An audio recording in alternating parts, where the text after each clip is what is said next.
it. I'm getting make sure. Hey, I'm making sure all the Winston legends come on here. So, but I'm modest. I'm honored. I'm honored to be here and to be considered a legend. I'm honored. I'm honored. hey, I know that's right. So, hey y'all, hey, it's another episode of Bonafide Her podcast featuring the one and only Bobby Scriven. Again, I appreciate you for having me. I'm super, super excited to kind of dive in it and chop it up. Of course, I told you earlier. I heard so many people like Scrib. I'm like, man, I've heard of Scrib, but I don't know him. I've heard of him. I've been seeing of him like all over, but I ain't met him. But I was like, let me go ahead and get Scrib on here.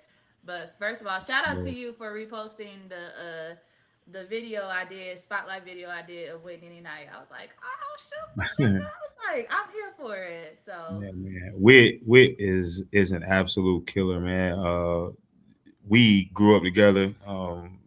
She played all the way from like YMCA ball uh, in our age group, all the way through high school at the same time. We actually the same class. We went to the same middle school together. Uh, no bias, but that's my goal out of the city as far as women hoops. And she right up there with some guys that played in my era too. She's an absolute killer. for sure, we definitely got to talk about her for sure when it comes to women's basketball in Winston. But Bobby, let's get to it. So, Bobby, can you tell us your sports story to how you got to where you are? Yeah. Again, born and raised in Winston, Southern North Carolina. Better known as Trey Ford to a lot of people. I mean, it started very, very early for me. Honestly, was a football player as well, but basketball at local YMCA. Shout out Winston Lake. Winston Lake YMCA is kind of where the ball was put into my hand from a cousin of mine, Xavier Smith. Another dad of mine, a really good friend of my dad, Herman McKinney. They were my youth coaches growing up. So I started there at YMCA. Then it turned into the Winston Lake Lakers, which is with Linwood Skinner that was there. Again, Coach Richard Daniels that was there. Just a multitude of men that came in and kind of introduced the game to me along with my father. Then from there is Paisley Middle School. Then from there, Parkland High School.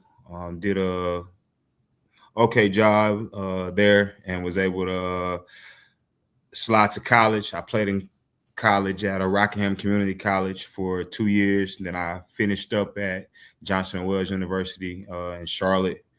Then we started to talk about professional experience for a couple of years, and then now I'm just trying to get that back.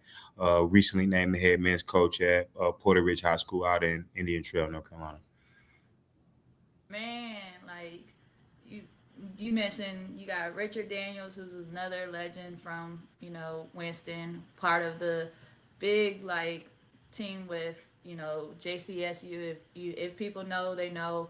But for you, you growing up from Winston, Winston has a huge hip hoop history legacy with Chris Paul, Josh Howard. But for you, what does it mean to you to be part of the Winston Salem hoop legacy? I mean, it means the world to me. I can remember going to places like Central YMCA, places like Late Night at 14th Street, and just countless names I could call, the Walt Baxleys, the Tyson Pattersons. Um, it's a multitude of names. I don't want to skip anybody. The Danny Gathins, the Clifford Crawfords, over at Davie County coaching right now. Coach Josh, like it's a bunch of names I could call. So to kind of be in the mix of that and being able to kind of put my stamp on such a rich basketball community, like it means the world to me. Anywhere I go, anywhere I ever played, like if I speak to North Carolina, like Winston does come up, and I'm grateful to be a part of that history for sure. For sure, because I need you to like break down like what is it about Winston hoops that stands out, because I need people to like recognize like Winston hoopers, they got passion, like Yeah, I it's mean, so much passion. yeah, I think that's exactly what it is. I mean, it's not it's a whole lot of stuff to get into that a lot of people don't want to get into, and if you straying away from that, it's usually sports. Again, just as much as the basketball tradition, we talk about football as well, because literally every person I name, for the most part, not only did they play basketball, they play football too, or got some kind of introduction to sports, being on both sides of those. So I mean, it's hard to walk around the city and not see guys with a basketball in their hand. It's just what we do. The hoop state itself is the hoop state, but in Winston, I mean, you pick up that basketball at a very young age, and it's very hard to put it down. Like for instance, shout out to Steve over at the league. Like, I mean, you can walk into that gym during weeknights and on Saturdays in the summertime, and it's guys literally from maybe 10, 15 years older than me, all the way down to just recently graduating high school. And we mix up, we get after it. And it's a real good atmosphere. I mean, it's just who we are. Kind of second none to me. I'm biased, but I can name any era, and there's a killer in that area. For sure. And this leads to my question. You went to, correct me if I'm wrong, Rockingham CC Community Mm-hmm. College, Mm-hmm. and then you went to Johnson Wells. And Mm-hmm. for those that, a lot of people like to overlook the JUCO and like the mid majors, the D2, D3s, which Mm-hmm. is like, why overlook them? But what would you say are some of the misconceptions of like the JUCO and the D2, D3 competition? I mean, I've seen all levels of basketball, right? Like being in junior college and playing on that top junior college space. Because again, Region 10, which is where Rockingham was, is one of the best junior college regions in the nation. So I seen guys go Division 2. I seen guys go Division 1. I've seen guys go NAIA. I played with some guys who were D1, D2. There was kind of a revolving door in that JUCO space. If you can hoop, you can hoop, and that's kind of what JUCO is. You have to come in there with a mindset to be able to still advance and get yours, so to speak, because again, you auditioning for those 4-year schools. So I'm not really a fan of the misconception, if I can be honest, because I'm a guy who spent time in that space and know what it's like for some guys to get a second chance, for that to be some guys' only chance, for it to be some guys' exposure point. You get all walks of life in JUCO. And it's really a dog eat dog world. Like, you really gotta go and get it. It's countless guys I can think of that spent time in JUCO, and they're getting hundreds of thousands of dollars, millions of dollars to get paid to play this game. So it leads to my most major point of that, like, to kind of go where you want it. Because that was my situation. I had some offers from other schools and other levels, but shout out Coach Marty Parrish. At the beginning of my recruitment, like, he stayed consistent. He didn't promise me anything, but told me I had an opportunity to really grow my game and kind of hone myself into a point guard at the time, and I took the opportunity and ran with it. For sure, because I think that's one of the biggest things when it comes to athletes, when it comes to like the college level of like, which college do I need to go to? Is like, go where you're going to be valued and be able to showcase your talent, and not just say go to a college because of its name and you are sitting on the bench and you not Mm-hmm. getting that playing time and stuff. Mm-hmm. Because I think that's one of the biggest things. Like, growing up, we're playing. We all want to play the D1 level, like the D1, the power of everything. But sometimes it's like, it's cool, but like, do you want to be able to showcase your talent at, say, a mid major where you're able to make a name for yourself and get all you need to get, showcase your talent, or do you rather be on the bench at a school that just because of the name and you not being able to showcase and get like the highlights that's needed, especially if you want to go into that professional route of, say, overseas and stuff? Mm-hmm. Mm-hmm. 100%. I mean, coming out of junior college and going to Johnson and Wells, it was that same space. Like, they were able to sell me on the fact that we were gonna play anywhere from 7 to 10 Division 1s, and I wasn't gonna be fighting for court time. But like, it was kind of put into the space where I knew I would play. I knew I would get the opportunity to show who I was as a basketball player, and again, has some of the same opportunities that we talk about guys who go maybe to mid major or they go Division II, but it was guaranteed that I was gonna have a shot to play because of my maturity through junior college, and it literally led to me becoming a pro. Um, I'm a testament of that, where you go in and kind of do some work, because the basketball player I was coming out of high school, uh, he's probably thankful for the opportunity to go JUCO and to go to a smaller school, because I was able to really hone my skills and hone my work ethic. Again, I'm an advocate for it. Go where you want it, and it don't always have to be um, a big time Division I, a big time Division II. It could be somewhere where you can kind of at your own name. And how today works, you spend a year there, we could be talking about a completely different school um, later down the road.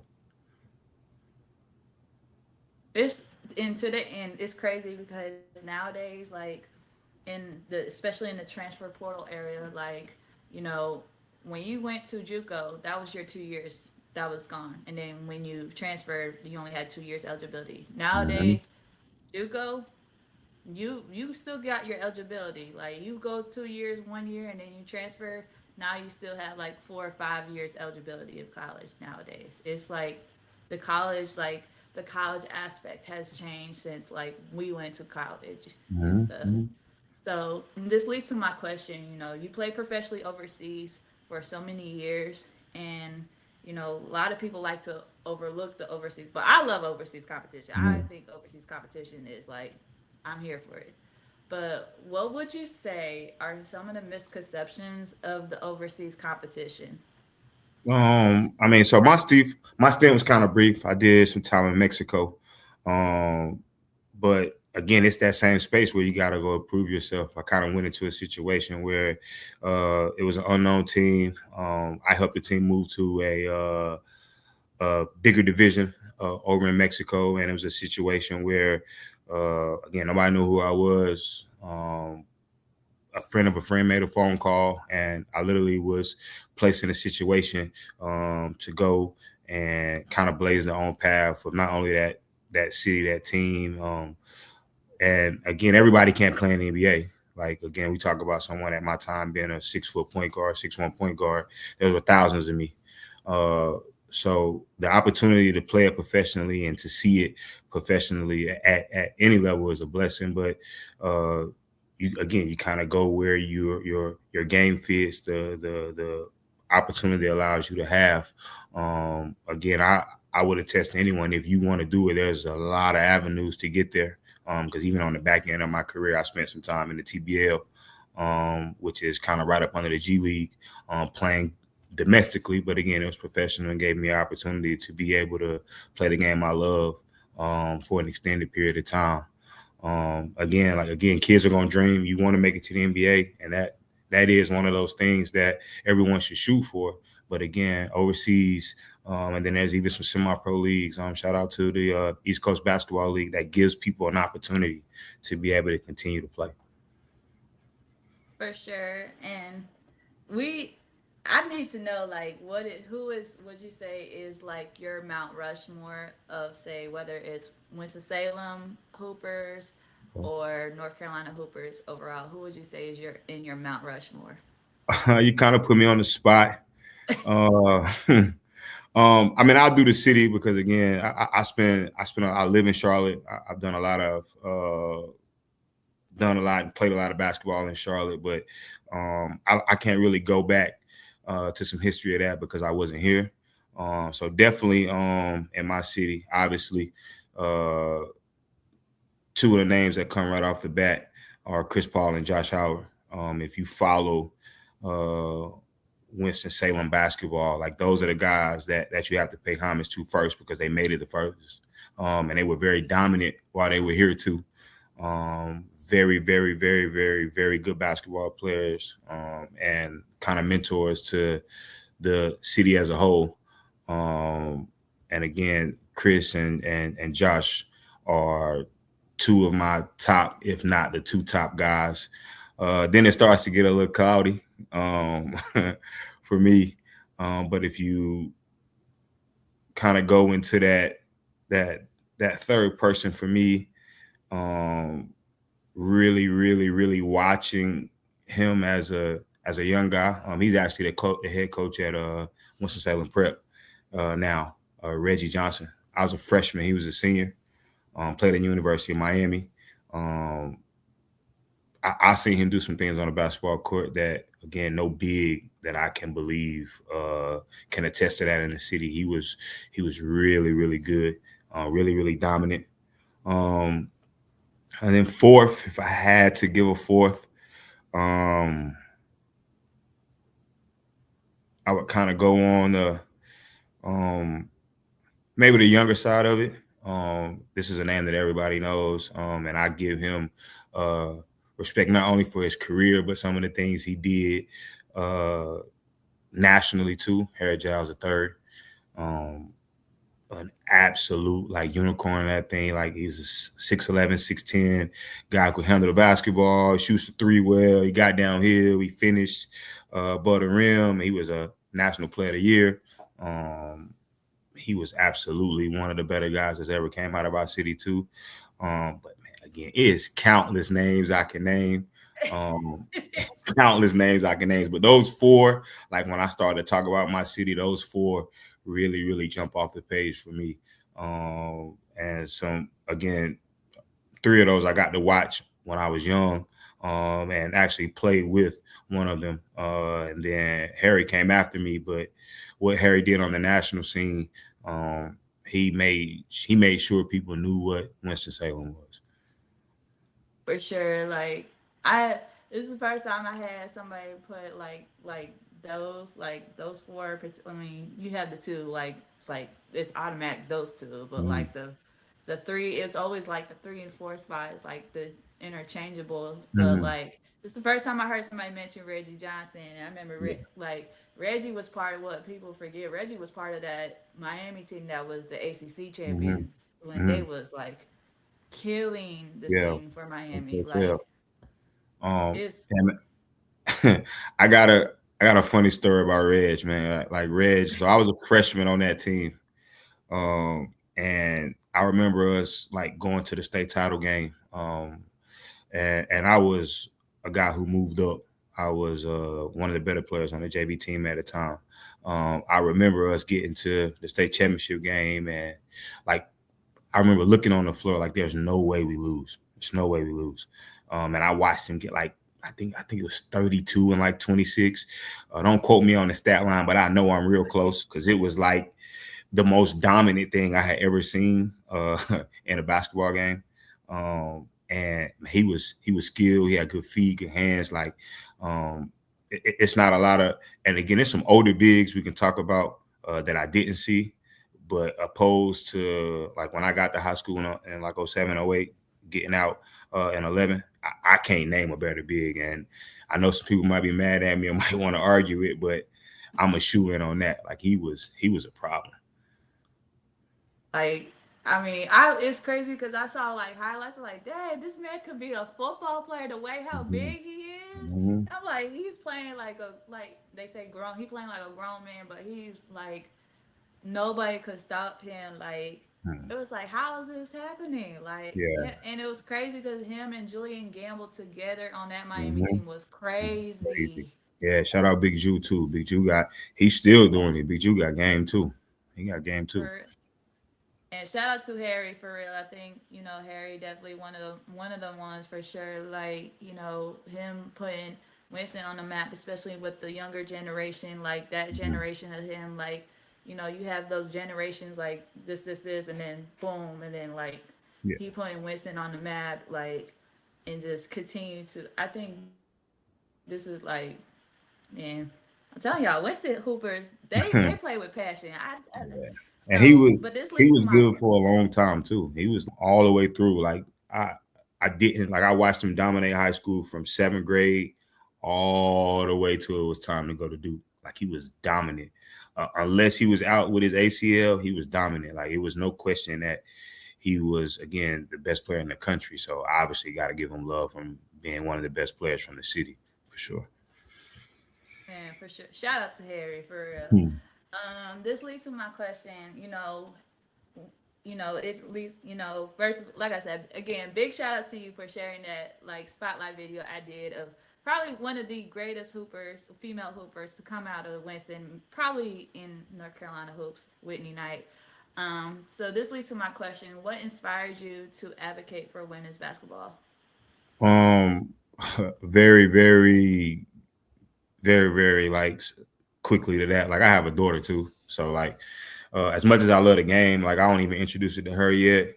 Um, but just the space of knowing what it could be, and what women's basketball has grown to. Like again, I'm gonna go out on a limb and say this, but I think my city would agree. Like Wit was probably 5 to 7 years too early. Um, if she's 5 years younger, 7 years younger, we talking 10 years younger. I think she's has a long, long stint in the W. Again, she grew up playing at Winston Lake with us, and she didn't play with girls. She played with boys, like her whole entire life until it was time to go to like middle school or AAU or whatnot. So I mean, I seen it, and there's other girls that I can name, but I feel like Wit, and then you have Shantae Black. She played at East Forsyth. She's a little older than me. And then you have Portia Jones that was at Carver along with Camille Little.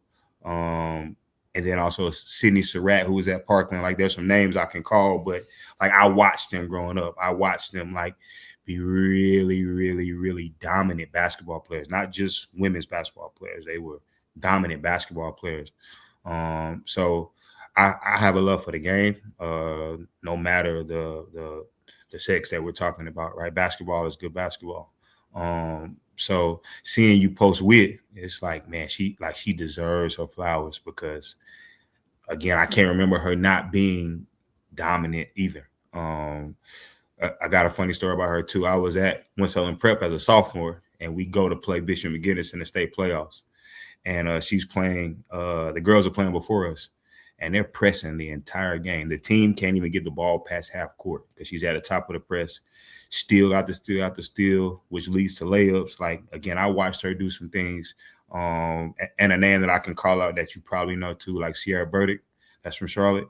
Like both of Yeah, those, they remind me of the same player. Like that's how dominant I believe Wit is. So like that's the main reason for me sharing it because she was the absolute good. She can hoop. for sure. Like, man, to hear to hear stories like, some of the Winston hoopers, the female versions, like the female hoopers that come out of Winston, you hear say Whitney Knight, you hear the Celeste Burgess, you hear Portia Mm-hmm. Jones, you hear even CC Byram. Like Mm-hmm. these were not just female hoopers, these were just hoopers, like actually playing against dudes. And Yeah. I'm just like, where are their flowers? Where are their, like, say, the respect that is overdue, that needs to be respected, and the flowers that's way overdue that needs to be like given to them? And I'm like, where are they? Like, so, Yeah, you dropped the but name. Celeste, rest in peace. My goodness. Like she was, and it was early, but she was like you talk about that name right next to Wit that was in that next era. Celeste was, ooh, yeah, she could go too. She could go too. Um, she was tough. Her brother too, Caleb was tough too.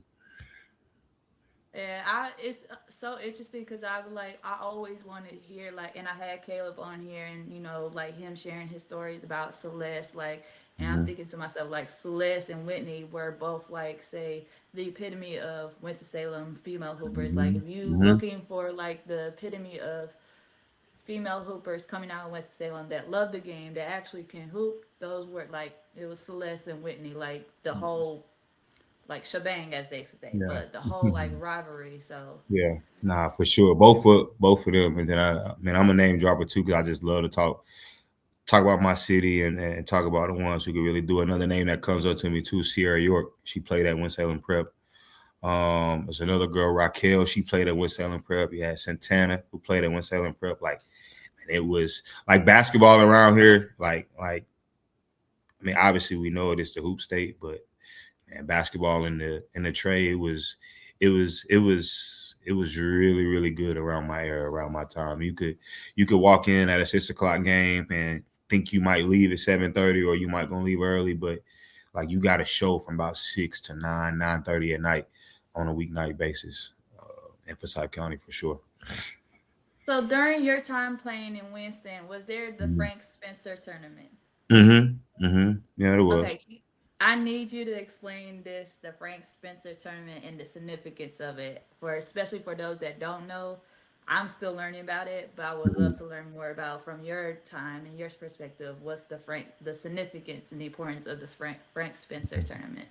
Um, Away from basketball, really quick. Like, so if you're in high school at the time, right? Like, it's your best fit. Is probably everything you got for Christmas. And you're going to watch like the entire city, and it may be one or two teams from surrounding areas that come in, but it's literally every team from the city in one place. So kind of different from what goes on now, where they're split at high school gyms for the first part. Everything used to happen at Lawrence Joel, the entire tournament when I was in high school. Um, and then towards the end of high school for me is when they started to split into other gyms. So before me, obviously, everything is at the Joel, and it's your chance to really show who you are, right? Like in the city. Uh, I'm a advocate for this even as a coach. Like I don't like to duck smoke. So at that time, you can't duck no smoke. Like literally every person on a team, every person at your position is in the gym. And just depending on who you seated up with, you will find out who you are or who you're not. If I'm being honest, and I love it because again, you couldn't duck no smoke. It was just a situation where you come in and literally every high school represented, you put in a bracket, and it's kind of our championship before the championship. If you win the Frank around my time, you probably gonna make a deep run in the state playoffs. You probably gonna get a chance to hopefully play for a state title if you were good enough, and like kind of going through the records, the Winston Preps, the Mount Tabors. Um, Back when I was in school, they usually were the ones, and Reagan High School, we're usually fighting for the top around there. And Mount Tabor, shout out to Coach Muse. And again, I graduated from Parkland, but I give Prep just as much love because I was there for 2 years. Shout out Coach Gould. Um, he made a run, and it was either Mount Tabor or Prep in those championships for the Frank. So it means a lot to the city, and it means a lot to us as hoopers too. For sure, because I'm like, dang, I was like, man, I was like at the league, and people and somebody was saying, the Frank Spencer used to be the biggest thing. Now it Mhm. Mhm. kind of like now they add like the surrounding schools that's not Mhm. like Winston. It's like Mhm. it was the biggest thing in Winston. Like if every like real hoopers, if you got the Frank Spencer award, like the MVP, you were solidified. Like Mhm. I'm just like, dang, I gotta learn more about this. Yeah, even as a coach now, like if this ever makes it to the committee, I would love to bring my team down there just because of what it means to me. Uh, as far as the tournament, like it was that kind of deal um, back then. It's had its challenges kind of recently, as I hear, but I think everybody that's involved, the committee and the teams that are playing, like I think as the wherewithal of the city starts to rise back up, I think it'll turn into a focal point for sure. Absolutely. And this leads to my question. So you are a coach now, you're the head coach at Porter Ridge. You Mhm. know, what was the process of going from the playing aspect to now the coaching aspect? Like, I think it takes a special person. And I say that because you have to kind of understand that you can't put who you are on kids. Yes, you can give them some knowledge because you've played and the nuances of the games and things of that nature, but you have to decrease yourself, if that makes sense. You really have to come in and build a connection so that what you do know as a coach and what you do know from your playing days can kind of transcend and bring the room together. Um, and in my personal space, once you're able to accomplish that, the coaching part becomes easy, because coaching is just an extension of playing. How can you manage and micromanage pieces and players and personalities to get the best product on the floor? And then personally speaking, it's a blessing from God, but it's kind of been a real fast process for me, to kind of be in this thing for 4 years and be blessed with the opportunity that Porter Ridge gave me. Um, Again, you quickly find out that you have to find a way to be able to exude your knowledge and your mantra and who you are as a coach on that room. And it kind of transcends and steps away from playing. Um, they're very different, but you can use your playing to help you coach, but they're two different things. That's very true for sure. Because I think you have like there's so many different coaching styles, and correct me if I'm wrong on it. There's like you have the coaching like the military coaching, like the authoritarian, and you have like the player coaching style, like Mm-hmm. say the coach that knows that thinks like the player but like connects with the player. Mm-hmm. But like it's so many coaching styles, but and it's interesting. You like I have to decrease myself. Like dang, he that went biblical for me. Like decrease myself. Like how they say I got to decrease myself. So let the Lord just be Increase. Yeah, increased. absolutely. Absolutely. Absolutely. I was like, dang, Absolutely. that's what reminded me of what he said. I was Yes, like, ma'am. well, Yeah. come on then. Yeah, absolutely. And then that's a big part of it, for me as well too. Like I am faith based. That is who I am. I was born and raised in the church. Again, the ability to be able to lead young men and get them to pursue a common goal. Um, like that's bigger than whoever standing up yelling and screaming or coaching the kid that day. Uh, Again, the world needs it. Um, God has put special people in place to be able to mentor young men and shape their mind as basketball players and things of that nature. So that's where you kind of hear that uh, decreasing me space from it, because again, at the end of the day, God gets all the glory for that, and whatever success we have, that's on the kids. It's just a group of men behind them, kind of sheltering, pushing them in the right direction, to be the best young men and basketball players they could be. Man, won't he do it? Yes, he will. God is good all the time, and all the time God is good. Lord have Absolutely. mercy. Which leads to my question is how do you balance your faith and basketball simultaneously? I mean, school kind of puts that in place. Like, I mean, you have to again ask the questions and make sure that the room is okay with that. And then if they are, which again in my case, shout out Puerto Ridge men's basketball, that group understands and believes in the same thing that myself and my staff does. So it's kind of easy. Again, praying before and after practice, praying at the close of since we've only been involved in the summer games, and understanding that our ability to be again coaches, players, anything of that sort, like that's a God given thing, and keeping Him in the front, because again, the things and the successes that we're gonna experience and have, like that's through Him. He gets the glory out of that. So again, to really answer that question, it hasn't been tough. It's a very, very easy thing. And I'm grateful for that as well. For sure, I think when if you're especially if you're big on your faith, God is always the center of everything, whether it's Mhm. what you do, like as they say, whether you eat or whether you eat or drink or do, you are always gonna glorify, give glory to God and stuff. And I think that's when you have those people that align with what you do and stuff, I think it makes it very easier and everything. Absolutely. Absolutely. And this leads to my question. I always say that athletes are humans first.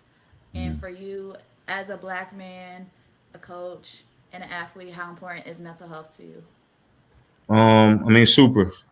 So something kind of, and just being honest, like kind of taking over the program that I've taken over, and I like to be transparent. Like, we kind of go through our stretches and our warm ups and whatnot, and I'm kind of what I call checking in. I shake everyone's hand, and it's a loaded question. Like I literally ask them how they're doing, and I don't want, oh, I'm fine, I'm good, coach, and I'll literally ask for them to elaborate. because again, I've been in the shoes of knowing what it's like to balance being an athlete, um, being a teenager, being a big brother, being a big cousin, being a little brother, being a number in the house because you have siblings and all of those things. Like I know what it's like.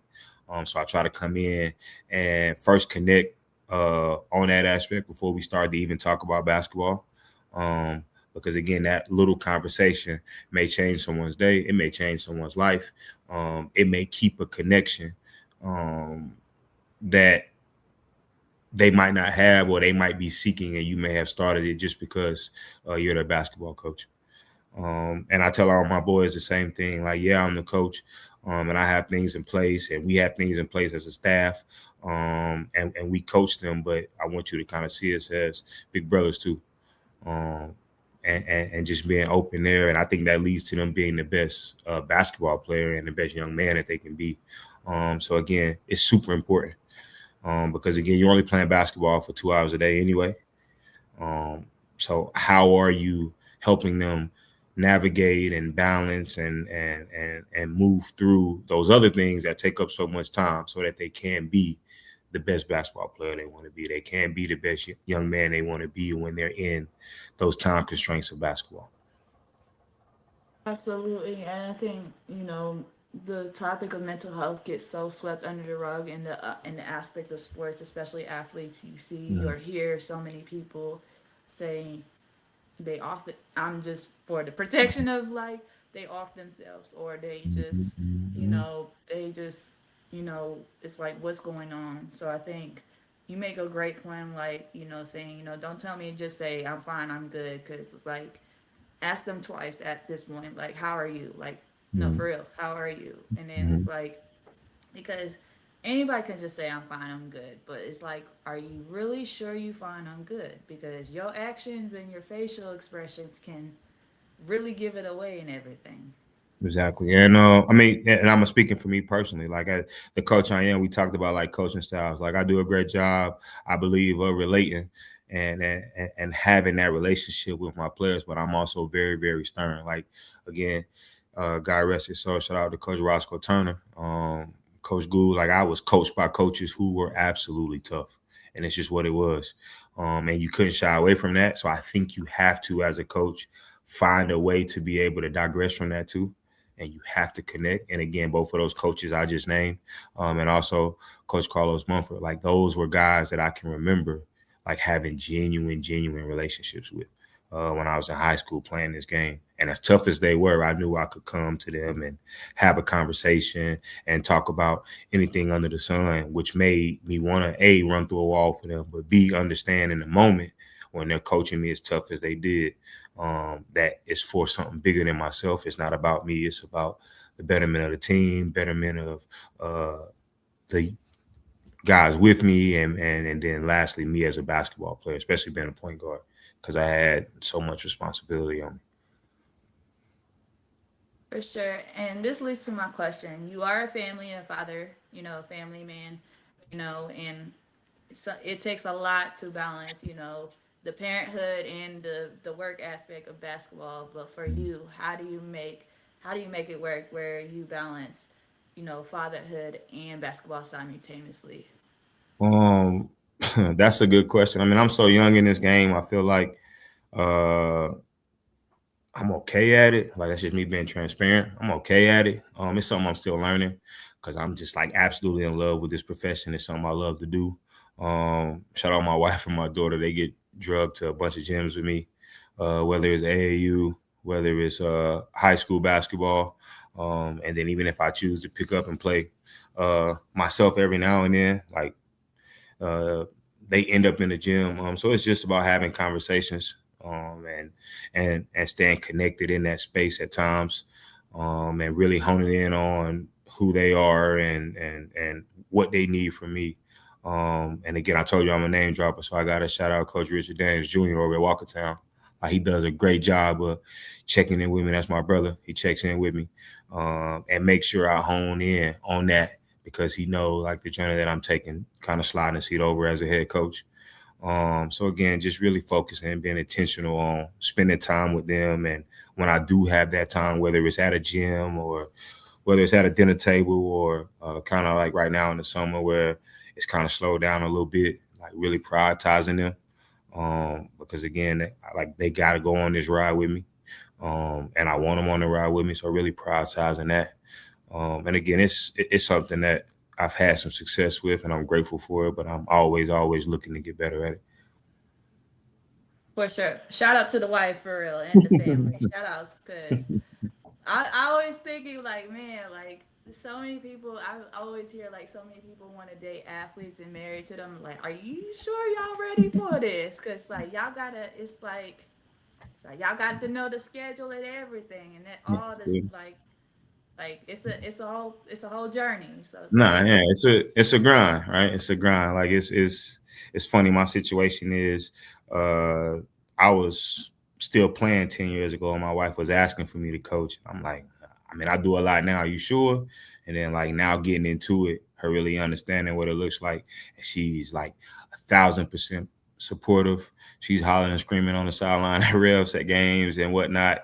And again, it takes a special person to be able to do it because it's literally um, so many hats you wear as a coach, uh, mentorship and things with admin at schools and teachers and skill development, like all of these things that go into being a coach. Like uh, wives don't get enough credit, I don't think, because they do a lot of the shouldering of that stuff from you talking October to if you're doing things the right way, April, because you hopefully playing for a state title.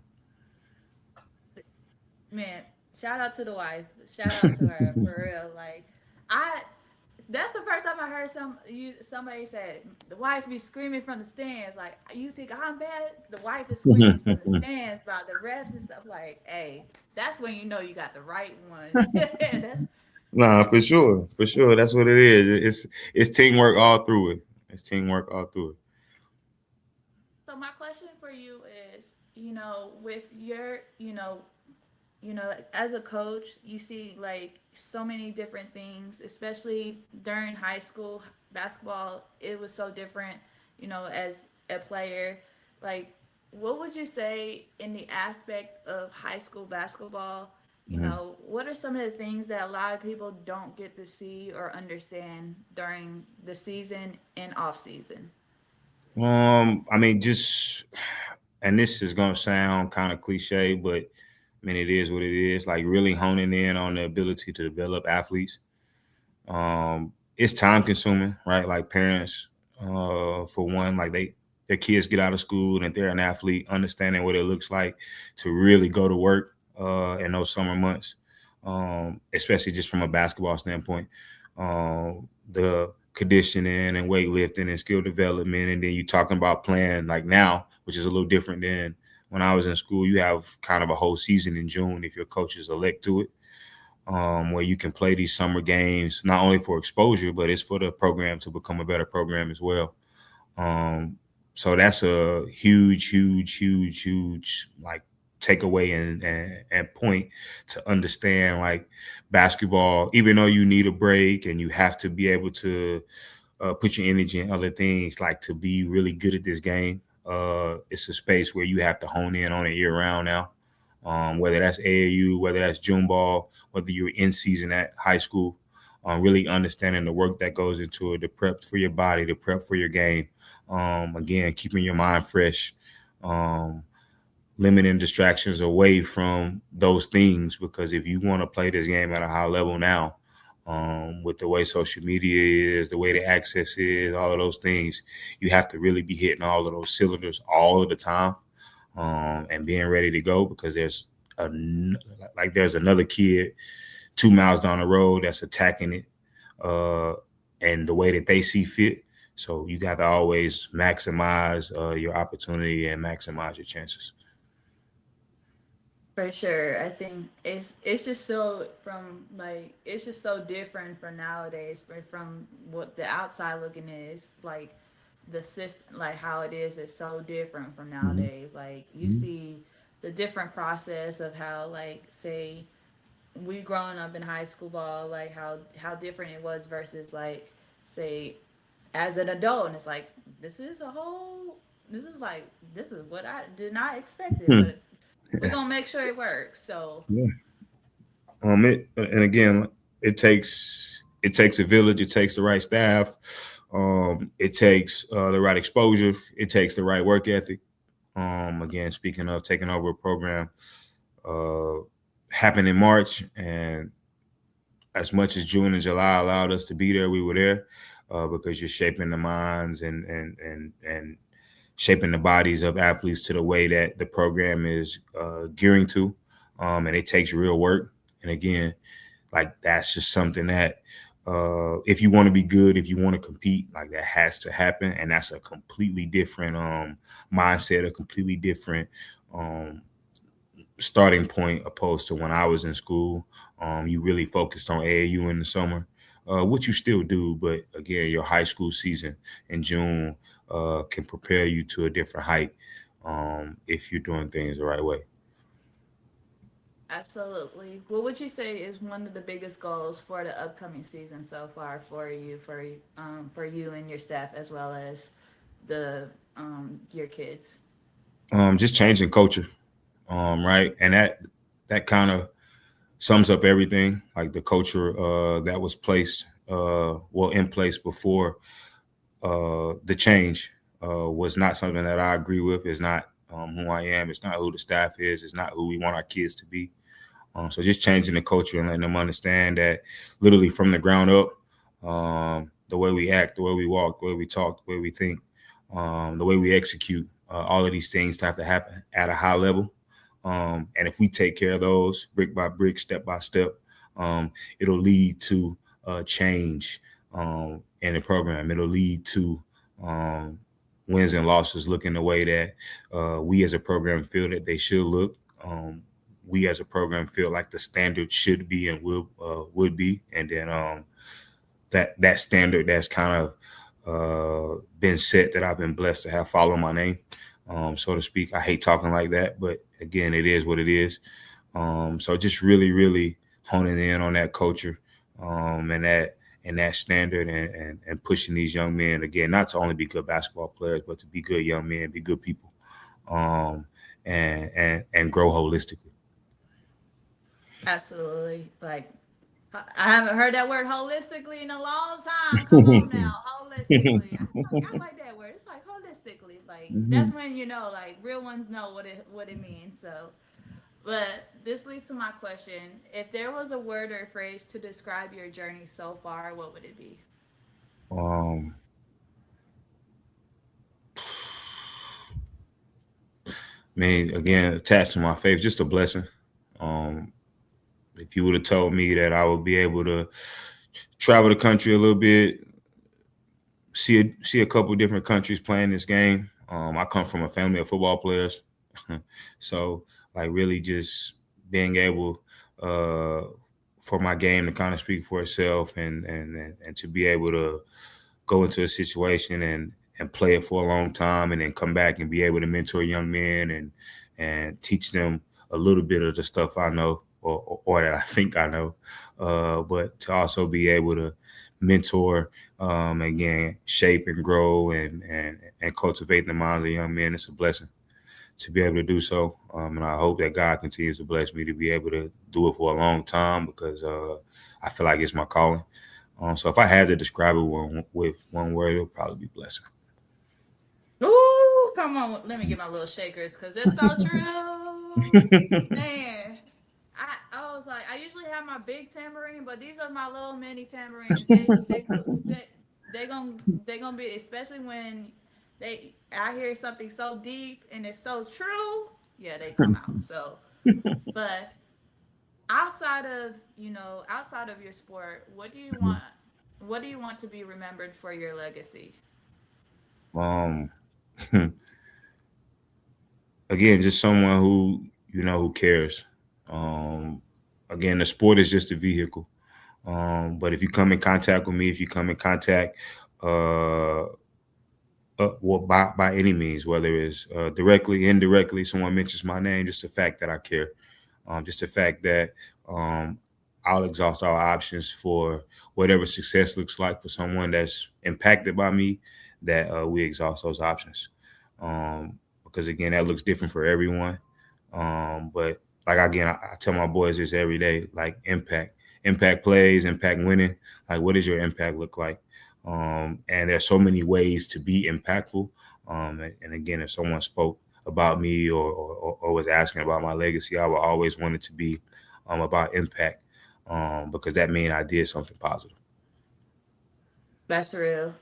And this leads to my question. I always ask my guests this question because bona fide means authentic, unique, but for the men, the authenticity. Hello, because, the authenticity is so real. So, what makes Mr. Bobby Scriven authentic and what makes your story stands out? I mean, it's just real. It's again, I was placed in Little Winston-Salem, North Carolina, with a dream, and it was to play as basketball as long as I could. I was able to achieve it. Um, I wasn't handing anything. There wasn't any shortcuts. Uh, it was just real, raw intention and work behind it. And again, that'll take you a long way. And again, you just asked a question about legacy and what I once want to know. Just understand that, like, that's what it is. Like, if you really put your hard hat on and go to work, which is something that I've always prided myself in doing, that it'll lead you to where you're supposed to. So to answer that question, like again, raw, grit, intention, being intentional, those type things with what I pursued as a player, and now as a coach. Woo, come on with it, Bobby. Let them know what it is. Come with it. Let them know. Because this, I will say, this podcast is raw real. So, it is. You, like, get straight to the point. Let them know what it is. Yeah, bow. So, Bobby, can you let the folks know how where they can find you and upcoming events happening your way? Yeah. I'm a I'm a small fish in a big pond over at Porter Ridge High School. Um, we're on Instagram at Porter Ridge Hoops. Uh, again, my personal Instagram is my last name with a underscore. And again, all updates on Porter Ridge men's basketball and kind of how we're going to attack this thing can be seen there. And I hope we can get you out to a game this fall, so that you can watch us play. You're invited at any juncture, any space. Just let us know. Um, and we'll get you out there, Ashley. But yeah, everyone else, you can definitely uh, just tap into our social media, and give us a follow us, and give us a follow, and follow us along the journey. Y'all be sure to follow the man, the myth, the legend himself, Bobby Scriven at Scriv, like his last name Scriv, with the underscore with two eyes. Correct me if I'm wrong, but No, that's it. but be sure to follow his team, Porter Ridge Hoops, for all the upcoming season and all upcoming games. Because best believe the title is they going for a title, and most importantly, they changing the culture for the basketball culture in that program. So be sure to check out Bobby Scriven now at Porter Ridge Hoops. Be sure to support the real ones, y'all. Real recognize real. Hey, the man, the myth, the As legend well. himself. Be sure to follow him. And be sure to check out the live replay of Bonafide Her Podcast, episode 254, featuring the one and only Bobby Scriven. After this, a big shout out to Bobby for coming on the podcast to share your story. Thank you guys for tuning in. Peace.